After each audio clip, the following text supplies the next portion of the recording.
You probably clicked on this video either because you're a game developer looking to make music for your game, or, like me, you want to create music for other game developers. Well, luckily, this video is for you, no matter which of those people you are. I'll be going through multiple tips in this video, as well as where you can try out your skills at the end. Also, these are tips, not rules. Your creativity is more important than any of the advice I will be giving you. While basic music theory is highly recommended, it's not needed. When I first started, I didn't know any theory. I just put notes together until they sounded good.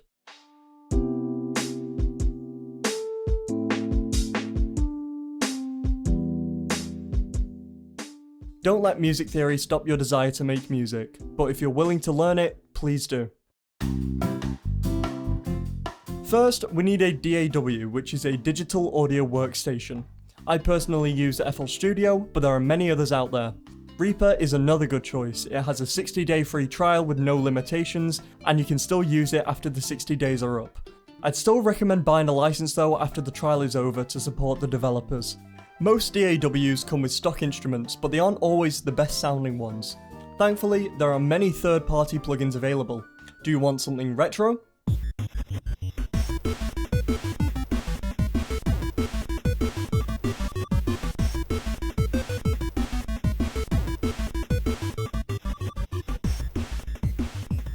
If so, I would recommend getting the NES VST and the Magical 8-bit plug, which are both free and great for a retro sound. If you're willing to spend some money, then Super Audio Cart is an incredible choice. It has sounds for many retro consoles as well as a ton of customization. Maybe you want something modern?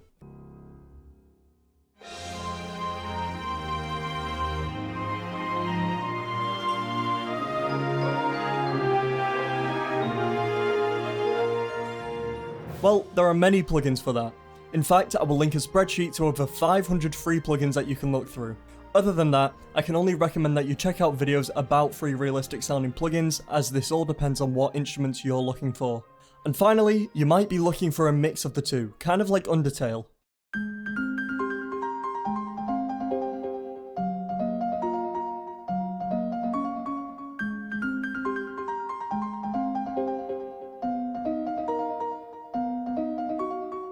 If you're going for a Toby Fox approach, then you'll want to use sound fonts.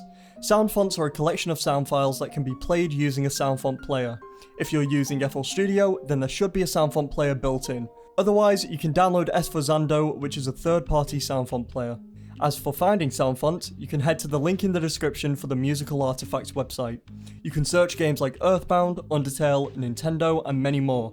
If it has the SF2 tag, then it's a sound font. I will also link a spreadsheet to all of the sound fonts used in Undertale and Deltarune, as well as which songs they were used in.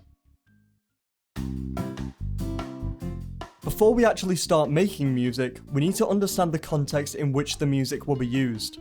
This is what the setting is, the mood and environment. For example, if the scene is set in a haunted house, then you'd most likely want to have some creepy music playing in the background. But maybe in this haunted house, the characters are in a positive, cheerful mood.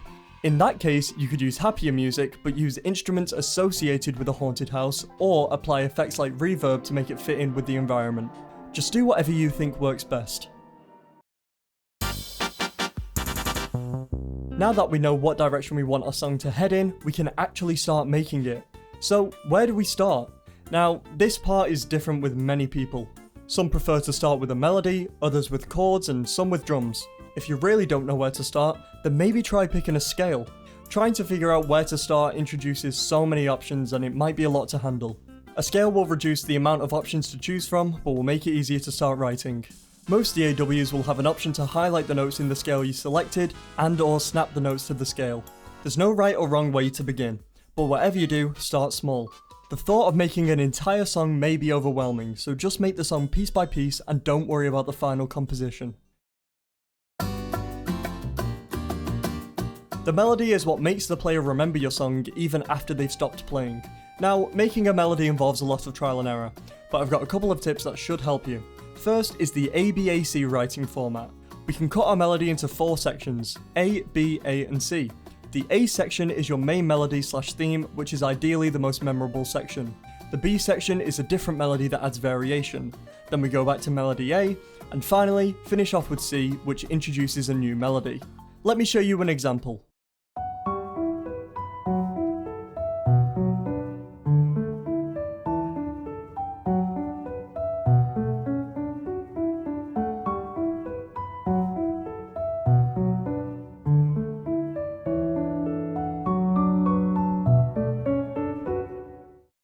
There are many other formats like this, ABAB, AABA, ABCD, and many more.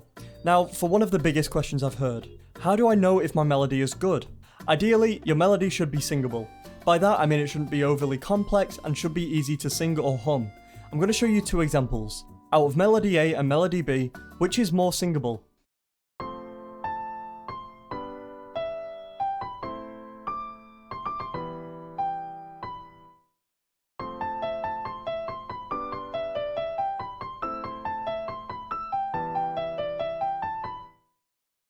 Hopefully you chose melody A.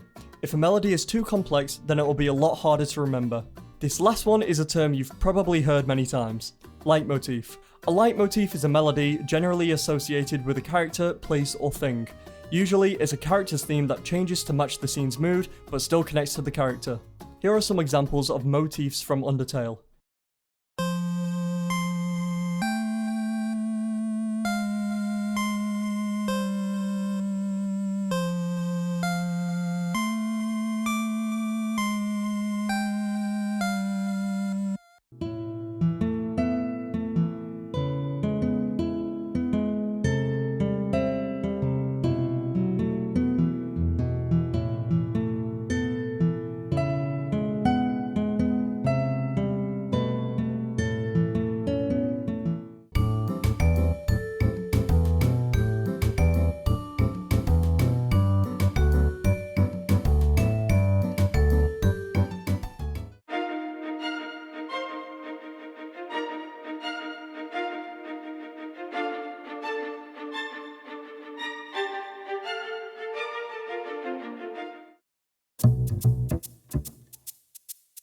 The bass provides both the rhythmic and harmonic foundation. Harmony in music means playing multiple different notes at the same time. Let me show you a few examples from the website studybass.com.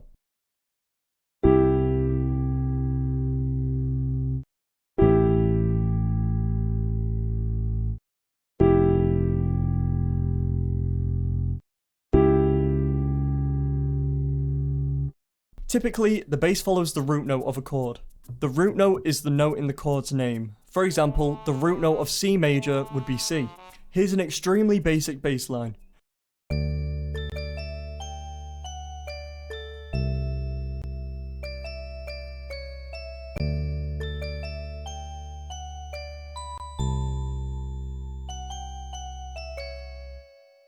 Now here's a bass line that uses the exact same notes but with more rhythm.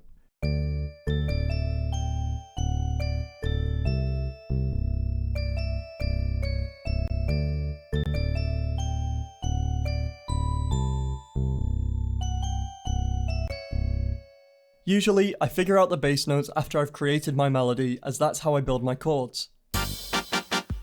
The chords define the mood of a song. They function as harmonic support and rhythm. Now, this is where music theory helps a lot, but if you don't know much music theory, then don't worry because there's a useful tool for you. There's a website called Chord Player, link in the description. You can make your own chord progressions and then export them as MIDI to import to your DAW.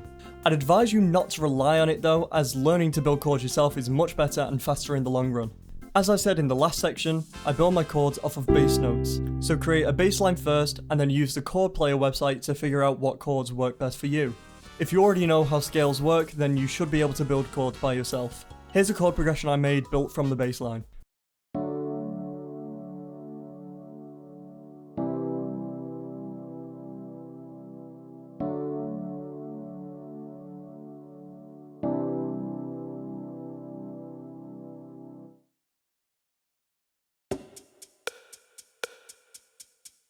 Drums are used to define the song's rhythm and pace. If you're making a battle theme, then you'd likely want some fast-paced drums.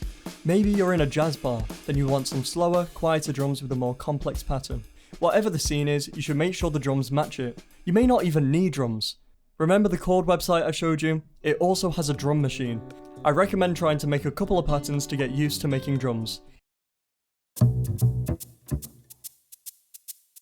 On itch.io, you can find many game jams. In a game jam, you're given a theme and have to create a game around that theme within a set time frame. Many people participate as teams and actively look for other people to join them, including composers. You'll need to look at the jam-specific rules about teams first though. I'll be joining one next month which is made specifically for composers. You make a soundtrack for a fake game and get rated at the end. And yes, anyone can join. There are many game jams made for beginners, so have a look through and see if there's anything that catches your eye. Thank you if you've made it this far. I hope after watching this video, you can get started on your video game composing journey, and if you have any questions, then please let me know and I will try to answer them.